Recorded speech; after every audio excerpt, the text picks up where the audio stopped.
রাতের অন্ধকারে শ্মশান শুধু মৃতের শেষ ঠিকানা নয়, এটা ছায়াদের রাজ্য, যেখানে নির্বতাও ফিসফিস করে, আর বাতাস বয়ে আনে পোড়া দেহের গন্ধ। এখানে প্রতিটি গাছ, প্রতিটি পাথর লুকিয়ে রেখেছে অর্ধেক পোড়া আত্মাদের কান্না, আর আগুন নিভে গেলেও দেয়ালে টিকে থাকে তাদের ছায়া। আজ আমরা ডুব দেব সেই নিষিদ্ধ অন্ধকারে, যেখানে রাত 12টার পর কেউ হাঁটে, যে মানুষ নয়, মৃতও নয়, যে খুঁজছে তার অসমাপ্ত প্রতিশোধ, আর যে ভুল করে তার পথ আটকালে আর ফিরে যাওয়ার পথ থাকে না। স্বাগতম শ্মশানের ভয়। রাত তখন প্রায় 12:30। গ্রামের মাঝ বরাবর বয়ে যাওয়া পুরনো কাঁচা রাস্তা ধরে আসছে অরিন্দম, হাতে ছোট্ট এলইডি টর্চ, পিছনে ঝুলছে ক্যামেরার ব্যাগ। অরিন্দম একজন অ্যাডভেঞ্চার ব্লগার, পরিত্যক্ত বাড়ি, অদ্ভুত জায়গা, রহস্যময়ী ঘটনা নিয়ে ভিডিও বানায়। তার ভিডিওতে সাহসী জাম্প কাট, দমবন্ধ করা সাউন্ড ডিজাইন আর অন্ধকারে অদ্ভুত ছায়াগুলো সবসময়ই আলোচনার বিষয়। কিন্তু আজকের যাত্রা অন্যরকম। আজ সে এসেছে নরসিংহপুর শ্মশানঘাটে, একটা শ্মশান যার নাম শুনলেই গ্রামের লোকের গলা শুকিয়ে আসে। কারণ এই শ্মশানের বুকে লুকিয়ে আছে এক অন্ধকার, কয়েক দশকের পুরনো এক রহস্য। রাত 12টার পর ওখানে কেউ হাঁটে। শ্মশানের মাঝখানে দাঁড়িয়ে থাকা অর্ধেক জলে পোড়া মানুষটা, যে বেঁচে নেই, মরেও নেই। শুনলেই গায়ে কাটা দেয়। গ্রামের কেউ রাতে সেখানে যায় না, এমনকি অনেকে দিনের আলোতেও সেদিকে মারায় না। অরিন্দম এসব শুনে আর থাকতে পারেনি। এটাই তো তার কন্টেন্ট। রিকশন, রহস্য, ভয়, সব কিছু আছে। এখন শুধু ক্যামেরা অন করার অপেক্ষা। রাস্তা ধরে যখন এগোচ্ছে, চারপাশে এক অদ্ভুত নীরবতা। কিছুক্ষণ আগেও ঝিঝি পোকার শব্দ ছিল, এখন নেই। হঠাৎ মনে হলো, নীরবতারও যেন শব্দ আছে। একটা ভারী চাপ, যেন বাতাস নিজেই শ্বাস আটকে রেখেছে। অরিন্দম গভীরভাবে গিলল। চল শুরু করি, মনে মনে বলল। ক্যামেরা অন করতেই চোখে পড়ল, দূরে, ঠিক শ্মশানের প্রবেশপথের সামনে, একটা ছায়া দাঁড়িয়ে আছে। স্থির, নড়ছে না। টর্চের আলো ফেলতেই ছায়াটা মিলিয়ে গেল। ভয় পেলে চলবে না অরিন্দম, সে নিজেকে বোঝালো। সবই হয়তো গাছের ছায়া, কিন্তু ছায়াটা কোথাও গাছের মতো লাগছিল না। শ্মশানের ভাঙা লৌহ দরজার সামনে দাঁড়িয়ে শিরদাঁড়া বরফ হয়ে গেল। দরজাটা আধখোলা, আর তার গায়ে বড় বড় আঁচড়, যেন কেউ নখ দিয়ে টেনে গেছে। ক্যামেরা কাঁপছে। অরিন্দম ধীরে ধীরে দরজা ঠেলে ভেতরে ঢুকতেই কানে ভেসে এল একটা ফিসফিস, ফিরে যা। কিন্তু আশেপাশে কেউ নেই, হাওয়া নেই, পাতা নড়ছে না। তবুও সেই শব্দটা যেন কানে ঠেকল। মাইক্রোফোনে ধরতে পারলাম কি? অরিন্দম ক্যামেরা চেক করার জন্য থামতেই আরেকটা শব্দ, টাপ টাপ টাপ। কেউ হাঁটছে। শ্মশানের ভিতরের লম্বা পাথরের পথ ধরে কেউ যেন ধীর পায়ে এগিয়ে আসছে। টর্চের আলো এগিয়ে নিয়ে যেতেই উকি দিল ছড়ানো ছিটানো অগ্নিকুণ্ড, যেখানে কয়েকদিন আগেও দাহ হয়েছে। খয়েরি রঙের পোড়া কাঠ, কালো ছাই, তীব্র গন্ধ, আর সেখানে একটা পায়ের ছাপ, মানুষের পায়ের ছাপ। তবে সেটা তাজা ছাপ। কিন্তু কোন আগত লোকের? এখানে তো কেউ নেই। অরিন্দম ক্যামেরা সামনে ধরে বলে, গাইস, এটা দেখুন, কারো পায়ের ছাপ। আমি একা এসেছি। এটা খুবই অদ্ভুত। বলার মধ্যেই পাশের বাঁশঝাড় থেকে আসল এক অদ্ভুত শব্দ, খররর খররর, যেন কেউ বা কিছু দাঁত ঘষছে। মাটির উপর ছড়ানো ছাইয়ের মধ্যে অরিন্দম লক্ষ্য করল একটা অদ্ভুত জিনিস, একটা লম্বা কাঠের লাঠি, যার গায়ে অদ্ভুত উল্কি। কেউ যেন আগুনে দাগ কেটে রেখেছে। এটা সাধারণ শ্মশান লাঠি নয়। তাছাড়া ছাইয়ের নিচে চাপা পড়ে আছে আরেকটা বস্তু, হালকা লোহার মতো ভারী। অরিন্দম ধীরে ছাই সরাতেই বেরিয়ে এল একটা ছোট্ট রুদ্রাক্ষ মালা, যার গায়ে শুকনো রক্ত।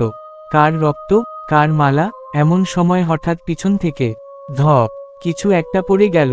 অরিন্দম পেছনে ফিরে দেখে, আগে যেটা ছিল না, এখন ঠিক তার পিছনে পড়ে আছে অর্ধেক পোড়া একটা মানুষের হাত। চামড়া আধ পোড়া, আঙুলগুলো বাঁকানো, নখগুলো কুঁচকে আছে। অরিন্দম চিৎকার করল, হ ওলি! দৌড়াতে যাবে এমন সময় হাতটা নড়ে উঠল। হাতটা আস্তে আস্তে মাটিতে টেনে উপরে উঠছে, যেন কারো দিকে ইশারা করছে। অরিন্দম ওর ক্যামেরা ফেলে দিতে দিতে পিছিয়ে যায়। তারপর ছায়ার দিক থেকে এল শব্দ, থামো। দেয়ালের পেছনে থেকে বেরিয়ে এল এক সাদা চাদরে ঢাকা মানুষ। চাদরটা ছাই আর রক্তে মাখা, কিন্তু সেই মানুষের পা নেই। হয়তো আগুনে পুড়ে গেছে, অথবা দাহ করার সময় শরীর আলাদা হয়ে গেছে। কিন্তু সে হাঁটছে, অর্ধেক পোড়া দেহ ঠেলে ঠেলে এগোচ্ছে অরিন্দমের দিকে। যত এগিয়ে আসছে, তত স্পষ্ট শোনা যাচ্ছে তার গলা থেকে বের হওয়া শব্দ, আমার মালা দাও। অরিন্দম স্বভাবতই বুঝতে পারে, সে যে রুদ্রাক্ষ মালাটা পেয়েছিল, সেটা ওই মৃতদেহেরই। কিন্তু সে কিভাবে হাঁটছে? সে তো দাহ হয়ে যাওয়া মানুষ, কিন্তু চোখের সামনে সবকিছু ঘটছে। মৃত মানুষটা যখন আরো কাছে আসছে, তার পোড়া চোখের গর্তের ভেতর কিছু একটা নড়ছে। মনে হচ্ছিল সাদা পোকা, বা তার থেকেও ভয়ঙ্কর কিছু। ঠিক তখনই দূরে টর্চের আরেকটা আলো। ওই কে?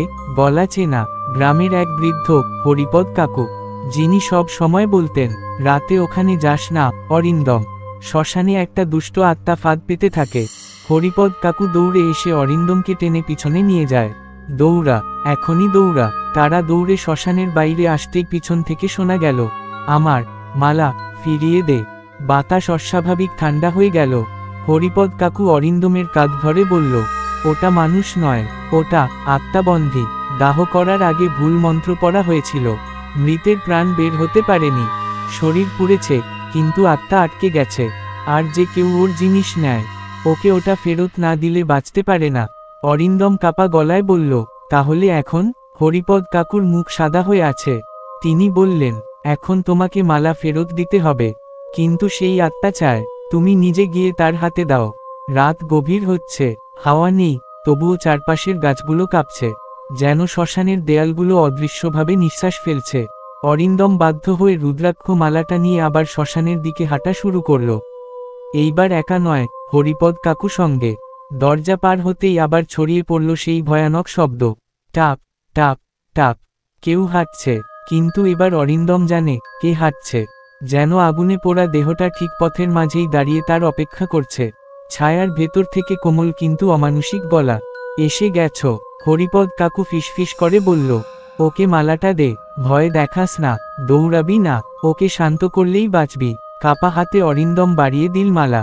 মৃতদেহটা হঠাৎ ঝাঁপিয়ে পড়ে মালাটা কেড়ে নিল, তারপর নিজের পোড়া বুকে চেপে ধরল। এত জোরে, এত কষ্টে, যেন বহু বছর পর নিজের হৃদয়টা ফিরে পেয়েছে। তারপর সে ধীরে ধীরে অরিন্দমের দিকে তাকালো। ফাঁকা চোখের গর্তে আগুনের লাল আলোর মতো কিছু ঝিলিক দিচ্ছিল। সে বলল, তুমি আমায় মুক্ত করলে। আর তারপর শু শু শু, দেহটা ছাই হয়ে ভেঙে গেল।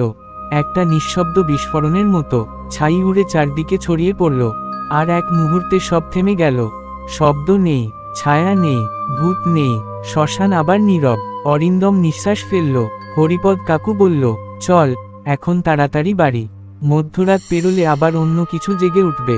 দুজনেই শ্মশান ছেড়ে বেরিয়ে গেল। অরিন্দম মনে মনে ভাবছে, এই ফুটেজগুলো যদি ঠিকমতো ক্যাপচার হয়ে থাকে, আজকের ভিডিওটা হবে আমার চ্যানেলের সবচেয়ে ভাইরাল এপিসোড। তবে বাড়িতে ফিরে ক্যামেরা খুলেই তার মাথা ঘুরে গেল। ক্যামেরার ফুটেজের শেষ